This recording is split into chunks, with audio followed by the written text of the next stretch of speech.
Olá, bem-vindos e bem-vindas ao Pode Crer na Bíblia. Olá a todos. Hoje a gente mergulha numa história, olha, cheia de drama lá em Gênesis, capítulo 27. Ah, sim, a história da bênção de Isaac. Complexa, né? Muito. Tem o engano do Jacó e da Rebeca, a dor do Esaú.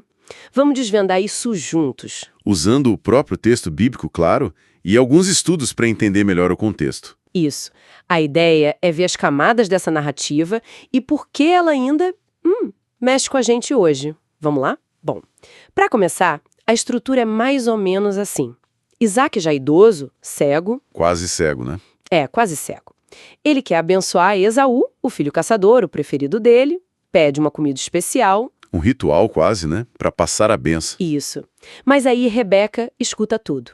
E ela tem outro plano. Favorecer Jacó, o filho que ela preferia. Ela age rápido. E Jacó, no começo, hesita, né? Tem aquele versículo, Gênesis 27:12, onde ele fala, e se meu pai me apalpar? Ele tem medo de ser pego, de parecer um enganador, um zombador, e atrair maldição em vez de bênção. Exato. Mas, mesmo assim, ele topa o plano da mãe. E essa hesitação já mostra a tensão moral ali, né?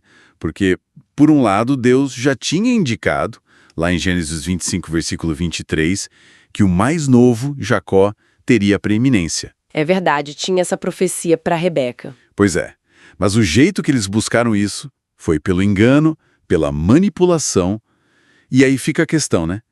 Como os planos de Deus se cumprem no meio das nossas falhas, das nossas escolhas erradas? É uma pergunta fundamental. Sim, porque a história não está dizendo que o fim justifica os meios de jeito nenhum. O plano de Deus se cumpre apesar do erro deles, não por causa dele. Perfeito. E a cena em si, do engano, é muito sensorial, né? Jacó com as roupas do irmão, pele de cabrito nos braços. O cheiro da roupa, o toque. Tudo para enganar os sentidos de Isaac, que já não enxergava. Isaac desconfia, ele pergunta direto, né? Lá no versículo 18. Quem é você, meu filho? Uma pergunta direta. E a resposta de Jacó, no versículo 19. Sou Esaú, seu primogênito. Uma mentira clara. E com essa mentira, ele recebe a bênção. Uma bênção poderosa que fala de prosperidade, liderança. Deus te dê do orvalho do céu. Está lá nos versículos 28 e 29.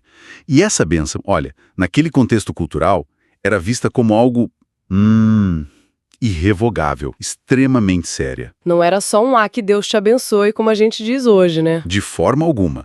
Era uma transferência real de autoridade, de promessa, ligada à aliança com Abraão. Por isso a reação do Esaú é tão visceral. Nossa, sim. Quando ele chega, descobre tudo. O texto diz que ele deu um brado com profundo amargor, né? Gênesis 27, versículo 34. Exato. Ele percebeu que perdeu muito mais que uma vantagem material. Era a herança espiritual, a liderança da família. E as consequências vêm na hora. Uma divisão profunda na família. Uma fratura, né? Sim, Esaú passa a odiar Jacó, ameaça matá-lo, Jacó tem que fugir. E a gente vê como o favoritismo dos pais foi um catalisador para tudo isso explodir, né? Isaac preferindo Esaú, Rebeca preferindo Jacó. É verdade, isso criou um ambiente muito tenso, muito propício para esse tipo de crise. Não é só um erro pontual. Sem dúvida.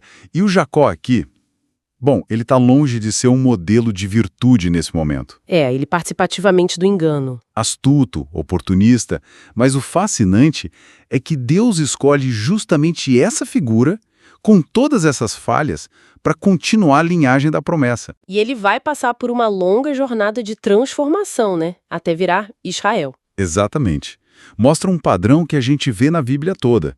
Deus usando pessoas imperfeitas, em processo, para realizar seus planos. Então, trazendo para nossa realidade hoje, o que fica dessa história? Acho um alerta bem forte sobre integridade, né? Com certeza.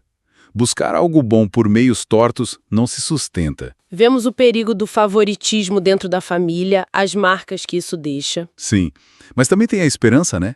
A história do Jacó mostra que errar não é o fim. A transformação é possível. Pois é.